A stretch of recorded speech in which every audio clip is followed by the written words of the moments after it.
Ya, terima kasih untuk Bro Gea, teman-teman semua, berdosa, Pak Jack, Pak Sutoyo.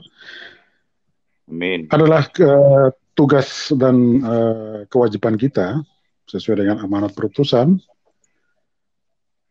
Kita mesti memberikan penjelasan, memberikan informasi sesuai dengan apa yang kita imani, sesuai dengan sejarah gereja dan pengajaran-pengajaran resmi yang sudah disinggung oleh Pak Jack untuk menjelaskan yang sesuai, yang benarnya pada konten-konten dari teman-teman atau pihak-pihak lain yang khusus menyinggung mengenai iman Katolik, wajib untuk kita luruskan dan kita posisikan pada ajaran yang benarnya dan sejarah yang sesungguhnya.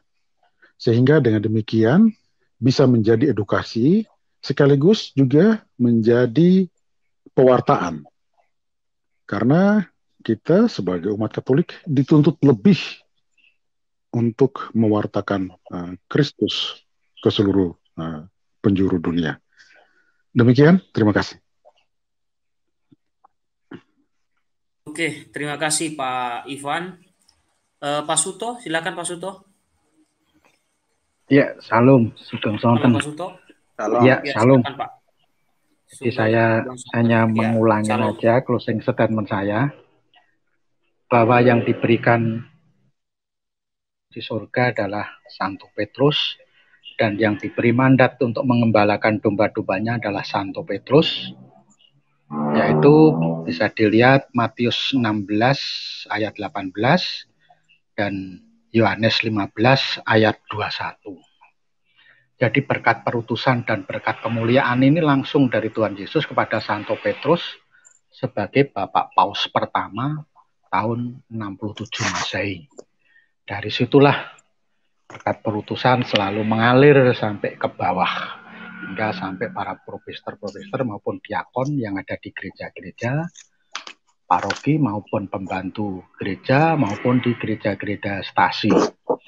Jadi kalau mau belajar sejarah, belajarlah kepada Katolik. Kalau mau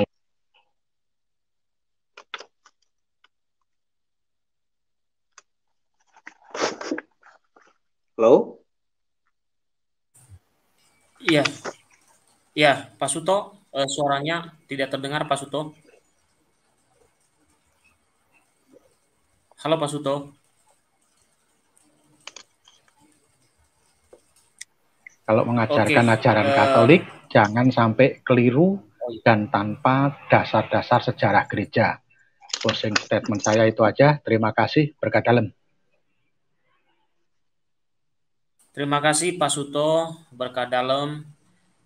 Saya berikan waktu untuk tanpa dosa. Pak tanpa dosa silakan. Ya, terima kasih ya. Pak Suto, mohon izin di-mute dulu Pak Suto. Oke.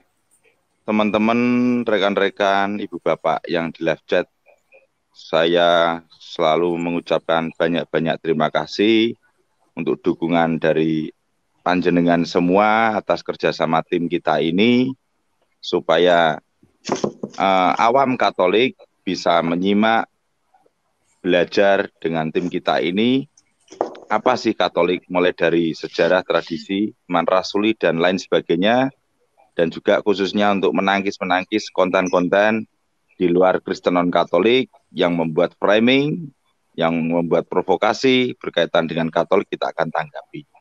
Sekali lagi saya mohon dukungan dari ibu bapak dan rekan-rekan yang ada di live chat.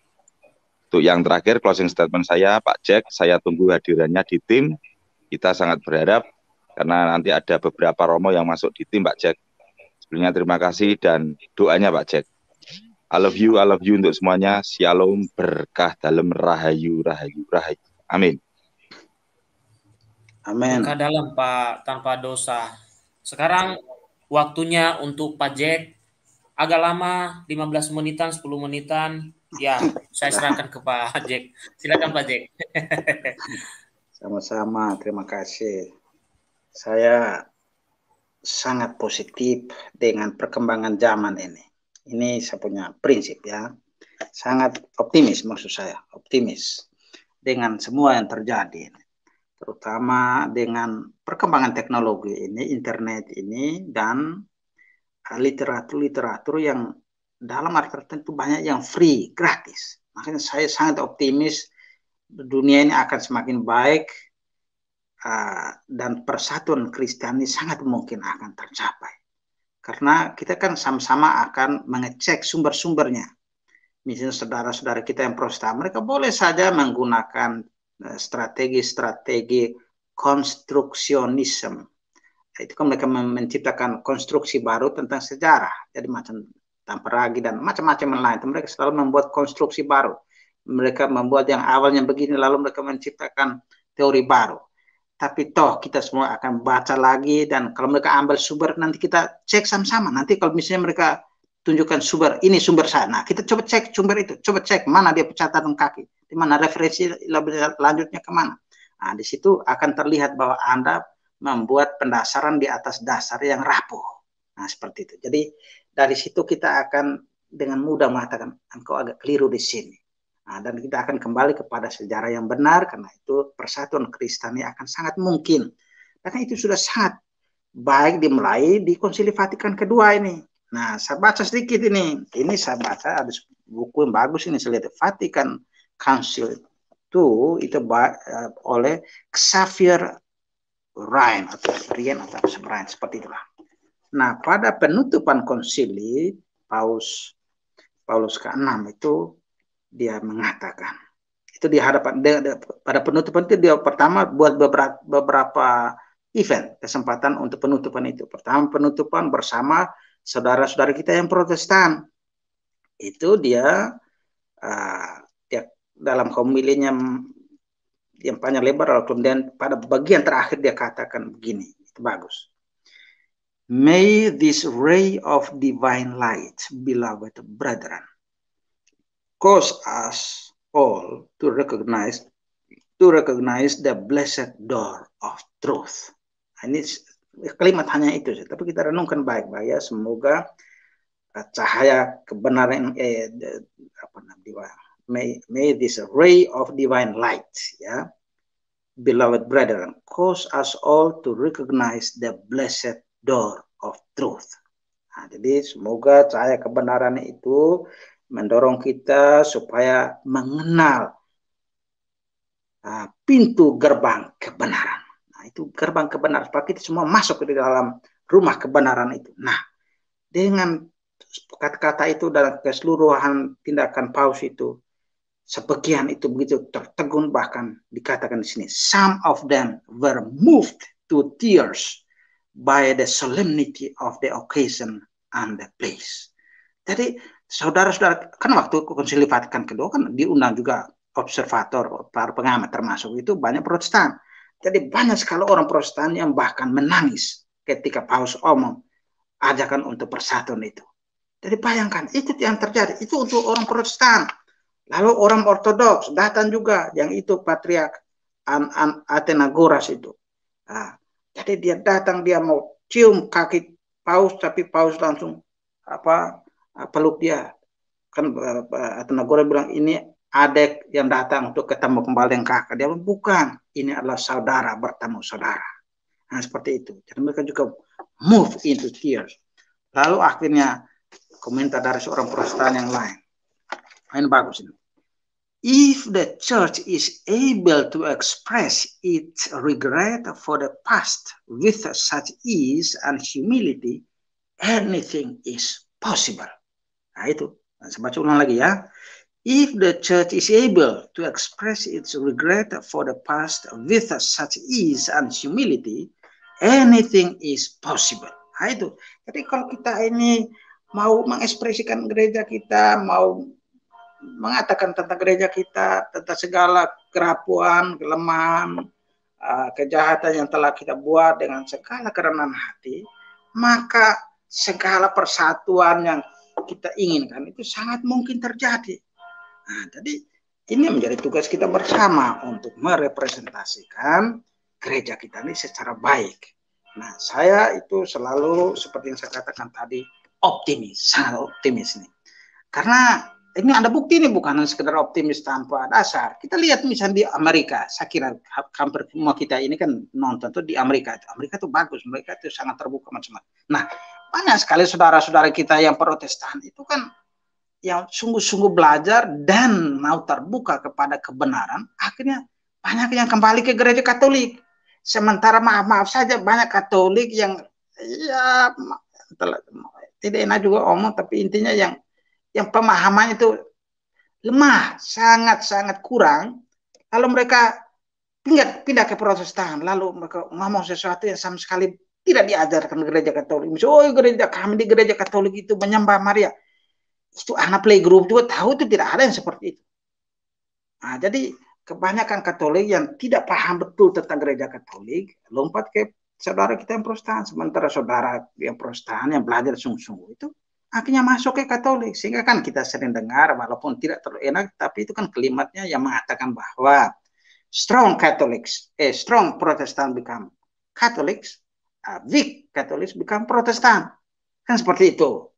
Nah, jadi ya mungkin kurang terbaik kalimat seperti ini, tapi intinya bahwa kita yakin, kita optimis bahwa kalau kita sungguh-sungguh belajar seperti komentar yang saya bilang tadi itu, kalau Protestan sungguh-sungguh mau belajar dan menerima seluruh kepenuhan ajaran Kristus, maka mereka akan jadi Katolik. Dan kita yang Katolik itu harus belajar keras untuk paham betul apa ajaran gereja Katolik, lalu tahu betul bagaimana cara mempresentasikannya kepada saudara-saudara kita yang Protestan, juga Islam, Hindu, Buddha, dan non agama orang ateis itu, maka mereka akan pelan-pelan masuk Katolik.